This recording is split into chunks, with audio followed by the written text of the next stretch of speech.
They said she was just a poor girl with nothing but dirt on her feet and dreams too big for her place in life.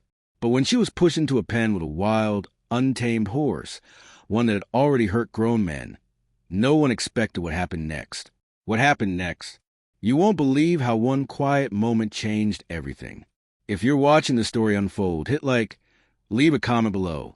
Tell us who your inspiration is, the person who saw you when no one else would. And don't forget to subscribe, because stories like this are meant to be heard. It was early morning when Maya woke up before the sun had even begun to rise. Her small home, made of clay and wood, creaked with age.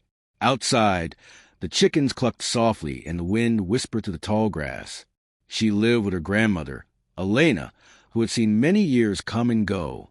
Her hands were worn, her back bent, but her heart was strong. Every day, Maya rose with a rooster, tied her scarf around her hair, filled buckets, and fed the animals. She moved quietly through life, unnoticed by most, unseen by many. But on market days, the town came alive. Maya would tie a basket of fresh greens to the back of her old, rusty bike and ride down the dusty road, past broken fences and empty fields. The town square was loud, full of color, laughter, and eyes that looked at her differently. Some smiled from afar.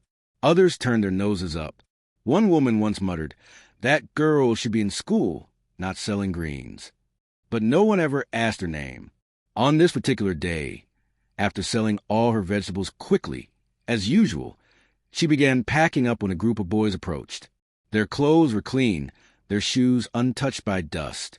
At the front stood Jared, a boy with a smirk always ready on his lips. "Hey, Maya," he called out. "Heard you're good with animals." There was something in his tone, something sharp, something fake. "We've got a new horse at my dad's ranch. He's different." Before she could say no, and she almost did, one of them opened the gate, another shoved her inside. The heavy wooden door slammed shut behind her. A crowd had gathered. Phones came out. Some watched, some turned away, but all eyes were on the horse.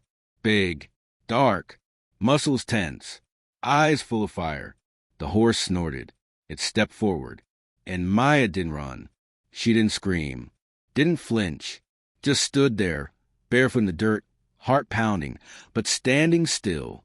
The horse came closer, sniffed her hand, then gently touched her palm with its nose. Silence. Even the boys stopped laughing.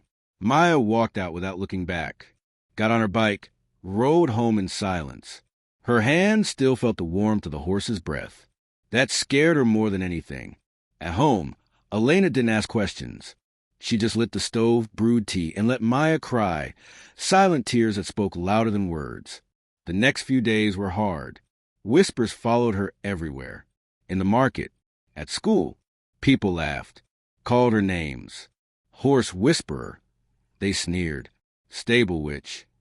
Maya kept her head down, did her work, said little, until one Saturday, an older man named Simon showed up at the market. Worn boots, unshaven face, quiet eyes. He watched Maya arrange her greens the way she always did, carefully, calmly. When she was alone, he stepped forward. "I heard what happened," he said. Maya tensed. "My name's Simon. I run a ranch near the hills." She looked at him, unsure. "I've only seen something like that once," he continued. "A wild horse no one could touch. Laid down when a girl ran her hand over his back." Maya's fingers tightened around the basket. "What you have," he said slowly, "isn't madness. It's a gift." She didn't answer, just stared at the ground. "I'm not here to take you anywhere," he added. "Just want to say this. A horse doesn't back down from anyone, only from someone whose soul speaks the same language." Then he turned and walked away. Maya stood still, heart thumping. Later that week, she found herself riding towards Simon's ranch. No one knew where she was going, not even Elena. When she arrived, Simon greeted her like he'd been expecting her. "No commands," he told her, "only invitations." Over time, Maya learned how to move with calm, how to listen without speaking. The horses responded to her presence, not her actions. They came close, let her touch them, trust her, One day, Simon brought out a horse, a familiar one, the same stallion from the pen. This time, no ropes, no fear, just two souls meeting again. The horse walked straight to Maya, lowered his head, and touched her hand. From that day on, something changed inside her.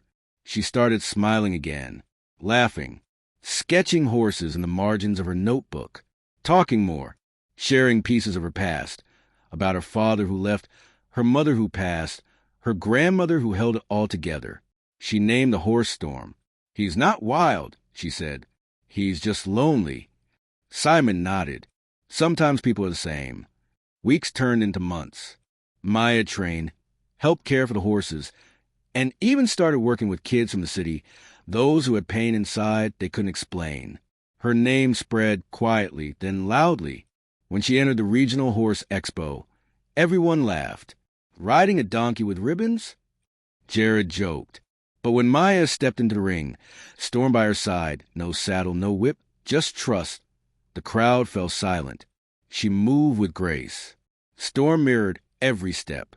No commands, no yelling, just connection.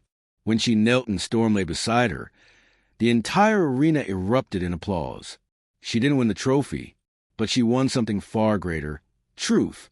Videos of her performance went viral. Interviews followed. Invitations. Offers. Maya refused most. But one day, she agreed to speak, just once, with a young reporter, no cameras, no lights. "What did you do in that pen?" the reporter asked. Maya thought for a moment. "Nothing," she said. "I was just me, not trying to be more, not less." And he understood that was enough. The interview spread like wildfire. People cried. People changed. Dylan and his friends disappeared from sight. The school faced consequences. The town tried to make amends. But Maya wasn't interested in revenge. She opened a center, side by side, where people came to heal, to connect, to feel seen. Grandma Elena sat in the front row during the town celebration, tears in her eyes. "You became everything I never got to be," she whispered. Maya hugged her tightly. From pain came purpose. From silence came strength. From fear came freedom. And from one quiet moment in a dusty pen came a movement, moral lesson. True strength isn't in power or wealth. It's in showing up as yourself, even when the world tries to push you down.